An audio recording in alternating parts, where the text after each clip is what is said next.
ჩინური რაკეტები თუ გამოგვინდა ეს ეგ ზაზა ბეგაშვილი არ არის მთავრობის წევრი და ძალიან არა ბევრი ჩინეთი ხო იცი რაც არის ეს სოფლიოში ზაზა ბეგაშვილს რა უნდა ჩინეთში აი კარგი გამახსენა სახელმწიფოში უბრალოდ ცუდი გამახსენა ნებისმიერ სახელმწიფოში რომელიც არის ახალგაზრდა და გარდამავალ ეტაპზე ხო დანიშნული პოლიტიკური ნიშნით ანუ ეს კორპორატიულობის განცდა და პასუხისმგებლობის განცდა ისევე კეთდება როგორც მხოლოდ ასე ვთქვათ მარტო წიგნიერება რა კორპორატიული განცდა გაქვს შენ პირადად ზაზა ბეგაშვილთან გამაგებია რა და ჯერ ახლა ყველასთან ისედაც შენ პოლიტიკაში ყოფილხარ წლების მანძილზე სულ გამოცდილება მაქვს პოლიტიკაში დიდხანს ყოფნა ხონდა აბსოლუტური კორპორატიულობის განცდა არა და არც ჩინეთის ერთად არ გამინიშნავს ეს ხო პოლიტიკა მაგ დროს ბევრი ისეთი ადამიანი ინიშნებოდა ისეთ ადგილზე რომ ეხლა ნუ ვიწვით რა ვინ ვის როდის უყარა კენჭი მაგრამ პოლიტიკა არის შესაძლებლობის ხელოვნება და კომპრომისის ხელოვნება ხო ეგ კი იცი ჩემზე არანაკლებ აკუ მეტამწურულობაზე კონტროლირებაზე თუ ლაპარაკი როდესაც აი იგივე სოფლის მეურნეობის მინისტრი დარწმუნებული ვარ არავინ არ იცის მისი გვარი პრაქტიკულად არის ბაკურზე ეგეთია უზოხუთი ტელევიზიურად დანიშნა და შეგან დანიშნა გულის საერთოდ და თან თქვა დანიშნა ჩემი გუნდით მოვდივარ და მე ამით კიდე საერთოდ ამოყობდა 26 წლის მინისტრი მყავს როგორც საინტერესოა ბაკურის გუნდში იმიტომ რომ სოფლის მეურნეობა კარგი საერთოდ საერთოდ რასაკეთებს სამინისტრო დათო იქნებ ალფა ისვა იყო ასეთი რომ სფერას იზავთო და იქნებ გარდა ზოგადი ასე ვთქვათ განხარდები ზოგადი არ არის კონკრეტულად ვინ იქნებოდა თქვენს თავრობაში სოფლის მეურნეობის თავის გუნდით რომ ვინ იქნებოდა არის ძალიან ბევრი სპეციალისტია ამის ნუ ეს ზოგადი განცხადება სხვა და უნდა ვთქვათ და იმედია როცა მივა არჩევნებზე საქმე ესეც გაცხადდება ვინ რა გუნდით მოდის და რა უნდა მაგრამ როდესაც ქვეყანაში იყო ასეთი პოლიტიკა უნებია ეს და არა ასეთი პოლიტიკა იყო ბატონი ბენდუგიძის მოწოდებით თავის იმას ეძებდა იქ რაღაც თარგებდა იქ გაყიდე იყიდე რაღაცა ენდერი რაღაც ეს სხვა ამბავია მაგრამ მას უნდა ასეთი ისა წარმოგიდგენა რომ საქართველოს უნდა იყოს რა სინგაპურის ტიპის ეკონომიკის სინგაპურის სოფლის მეურნეობა არა აი ეს თავის სპეციფიკიდან გამომდინარე როდესაც ამაზე იყო სოფლის მეურნეობის იგივე შემდგომში ჩამოვარდა ამაზე სიტყვა პარლამენტში ვიჯერობა იყო რაღაც კამათი იყო რაღაც სასწრების გამოყოფაზე არა სადაც მოგერია გამომზადდა მაშინ და გითხრა თქვენ იმიტომ გინდა სოფლის მეურნეობაზე რაღაც სასწრები მეტი ჩაიდოსო საქართველოს გადააქციოთ აგრარულ და ჩამორჩენილ ქვეყანას ამ უნდა ვილაპარაკოთ ამის მე მას სიტყვა ეთქმოთ რაფის არის ეს პატაშოვის მარქსიზმის გავლენა არა სინგაპურის ეკონომიკაზე იყო სწორი ამ დროს ევროკავშირთან ურთიერთობაში იგივე უკრაინას უჩაუდეს იგივე ხელშეკრულებაში ამერიკასთან ხარკია იქ პირდაპირ წერია რომ ჰარმონიზირება უნდა მოხდეს ევროკავშირთან უკრაინა ჩვენ მაგალითად სრულად დიამეტრალურად სხვადასხვა წავედი აქ რაღაცა მითიურ საფინანსო ცენტრი თითქოს იქნებოდა რომელიც წარმოუდგენელი სინდასტრის ავატიური პოლიტიკის და არის საერთოდ ლაპარაკი და ყველაფერი დაწევდა აი გუში ხდება აგერა გაყიდეს რაღაცას აი ისე აიღებს მიყიდეს ის როტაციაზე ვიღაცას დეპატრონებს და გადასცეს ვიღაც სხვა შეულები ისე მძებდება იგი აი ეს არის პრობლემა შეიძლება შეიძლება ბენდუგიძეს არ დაეთანხმო რაღაცებში მაგრამ იმის თქმაც ხო აუცილებელია მე მგონი რომ ეს ქვეყანა ჩაბარდა როდესაც ბიუჯეტი პრაქტიკულად არ არსებობდა დღეს ბიუჯეტი არსებობს და რა თქმა უნდა არასაკმარისი ხელფასები, არასაკმარისი პენსიები, მაგრამ გაიცემა. ხო, ბიუჯეტის არგანიზაცია ეკონომიკის თუ შეიძლება უპასუხებ ერთმანეთში და კითხვაზე პასუხი არ გავეცი, ხო? განსაკუთრებით საომარ ვითარებებში, კრიზისულ ვითარებებში, უსაფრთხოებას გულისხმობ, ხო? ჩვეულებრივი ამბავია, რომ რაღაცა დოკუმენტები მზადდებოდეს არა ისე რომ აი საჯაროდ ყველაფერს იხილავდეს.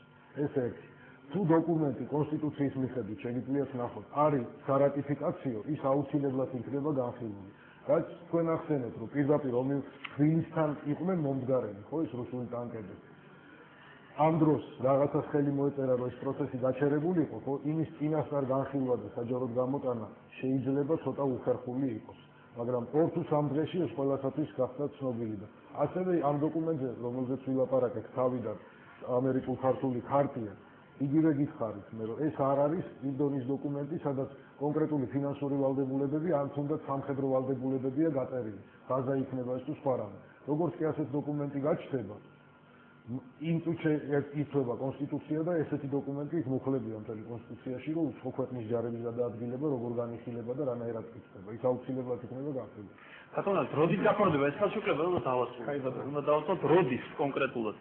წელს მოესწრება ეს თუ გაიცადა? ვერ გეტყვით ზუსტად, მე ვიცი რომ გამოგზავნილი იყო სამუშაო ტექსტი ვაშინგტონიდან, აქედან გაიგზავნა გარკვეული რაღაცა წინადადებები რომ მოდი აი ესეც დავამატოთ და ამის განხილვა მიმდინარეობს და ეს არის დღეების საქმე ჩემთვის. გასაგებია, დიდი მადლობა. დიახ, ნიკოლოზ ვალიაშვილი.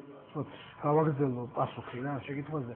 მართლა ძალიან სახიფათო ასე ვთქვათ დილიგზე გავდივართ რა, ანუ ჩვენ ახლა ისევ თუ დავიწყებთ აქ რაღაც კონსპირაციულ თეორიებზე ლაპარაკს, რაღაც შეთხოვნებზე და პოლიგონად ხარ გადავიქცეთ, ეს არის თქვათ მარტივად რა, ძალიან სერიოზული, უმნიშვნელოვანესი პოლიტიკური, ძალიან წონადი დოკუმენტი, რომელსაც დარწმუნებული ვარ, რომ არაერთი საიდუმლო პუნქტები შიგნით არ აქვს, ეს არ არის გეორგიევსკის ტრაქტატი და რაღაცა წიგნით ისა, ეს არის მნიშვნელოვანი, თუ მას გამოვიყენებთ ჩვენ გონიერად, თუ მას ჩვენ არაუფრიალებთ მართლა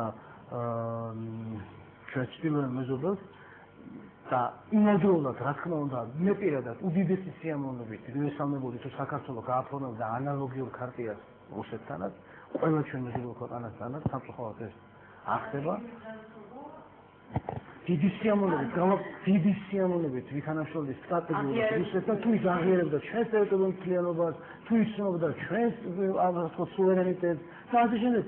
დიდი სიამოვნებით რას ვიყავ, მაგას კარგი როცა შენ აფორმებ მეგობრობის და თანამშრომლობის მემორანდუმებს შენ გარშემო ყოფ გლობისი და დუმაში თუ რა შეიძლება ღირებულებებს რა თქმა უნდა ეს ძალიან იყო ხაშუს საქართველოს მოახდინა რატიფიკაცია 1996 წელს სამშობლოს შეყოლებას რუსეთს გამოუცხადია ხო ეს რა შეიძლება კიდევ ერთი საკითხი აქვს რა ეს რა თქმა უნდა ავტომატურად საქართველოს ამ უზარმაზარ ქვეყანასთან აკავშირებს კიდევ უფრო მჭიდრო კავშირებით, მაგრამ იმოძრაოდ არ გამორიცხავს და არ უწყობს არანერთხელ საქართველოს დაპირისპირებას რუსეთთან. ეს ძირშივე უნდა გამოიწვიოს რა. ხო და ახლა კულტურას ყველა ვიცნობთ, ახლა არის სერიოზული ცდილობები, სხვა რაღაც კონფერენცია ტარდება, რაღაც ძალიან მნიშვნელოვანი კონფერენცია. რა თქმა უნდა, მე პირადად სოციალურ და საყოველთაოდ ვარ რუსული კულტურის ფედერალური კულტურის დიალოგებდა ყველა დიდი ერი, მაგრამ სამწუხაროდ რუსეთში ისევე როგორც საქართველოში კულტურა და ხელისუფლება არის ორი დაპირისპირებული პოლუსი. სადაც ხელისუფლება მუდმივად ებრძვის კულტურას. მუდმივად ცდილობს მის ასე ვთქვათ დათრგუნვას, ასე იყო არა მარტო ეხლანდ რუსეთში, ასე იყო საბჭოთა რუსეთშიც, ასე იყო მეფის რუსეთში. რა უსამართლოა იმდენად ახალი სადებატო თემა წამოიწყეთ, ახლა იმის სურვილი, მაგრამ ჩვენ არ უნდა ვიყოთ ერთი სიტყვით ჩვენ ისევ არ უნდა აღვყვეთ პროპაგანდისტულ მაგას, რომელიც დარწმუნებული ვარ ჩაერთვება, უნდა ბოლოს არ უნდა დავიძრაოსოთ. თქვათ რაღაც ბეკეტის პერსონაჟებს და ვიყოთ გოდოს მოლოდინში, არ უნდა მოახდინოთ ჰიპერტროფირება რაღაცეების, ეს არის ძალიან მისასალმებელი კიდევ ერთი დიდი ნაბიჯი და ამ ნაბიჯს ამ ინსტრუმენტს უნდა გონივლოდ გამოყენოთ. დიდი მადლობა დღევანდელი გაცემის მონაწილეებს. თურმე შეძლებია დღევანდელი დისკუსია და გაცემა არის გასტური ის რომ თურმე შეუძლიათ ქართულ პოლიტიკოსებს, პოლიტიკურ ოპონენტებს ერთმანეთთან იდეოლოგიურად თუ პოლიტიკურად დაპირისპირებულ ადამიანებს შეუძლიათ ასე მშვიდად სხვავე თემების განხილვა. დიდი მადლობა თქვენ იმისთვის, რომ ეს ეთერი არ გადაიქცა იმგვარ ეთერად, იმგვარ სადაგელ ეთერად, რომელიც სამწუხაროდ იყო უცნობი კავკასიის ეთერში. უპასუხისმგებლად მოიქცა ამას ვიტყვი, ვინაიდან მე ვთვლი, რომ ვალდებული ვარ ეს თქვა ბატონი კოკა გუნცაძე სამწუხაროდ გუშინ ძალზედ უპასუხისმგებლად მოიქცა. ისევე როგორც უპასუხისმგებლად მოიქცა ბატონი დავით კირკიტაძე ერთხელ, პეტრე ცისკარიშვილი, კასტეთის ხელმომარჯვებული, გივით არგამაძე სულ ახლახანს და კარგი იქნებოდა თუ პოლიტიკოსები ზოგადად სხვები ოპოზიციაში მყოფნი, ხელისუფლებაში მყოფნი მიბაძავდნენ დღევანდელი დისკუსიის მონაწილეებს და თუ ისინი გადაწყვეტენ ხოლმე რომ იყვნენ პოლიტიკოსები, დაივიწყონ რომ ისინი შეიძლება იმავდროულად იყვნენ ძველი ბიჭები. მე ვფიქრობ ეს მათთვისაც კარგია, განსაკუთრებით ამ ვითარებაში, ამ ნერვულ და დაძაბულ ფონზე არის განსაკუთრებით მნიშვნელოვანი მთელი ქართული საზოგადოებისთვის. დიდი მადლობა თქვენ, დიდი მადლობა ყველა საქმიანობისთვის მომავალ შეხვედრამდე პარასკევს 22 საათსა და 15 წუთზე ტელეკომპანია კავკასიის ეთერში თქვენ იხილავთ გადაცემას, რომელსაც ბარიერი ქვია და ამჯერად მას ნინო ჯანგირაშვილი, ჩემი კოლეგა გაუწევდა. მომავალ შეხვედრამდე.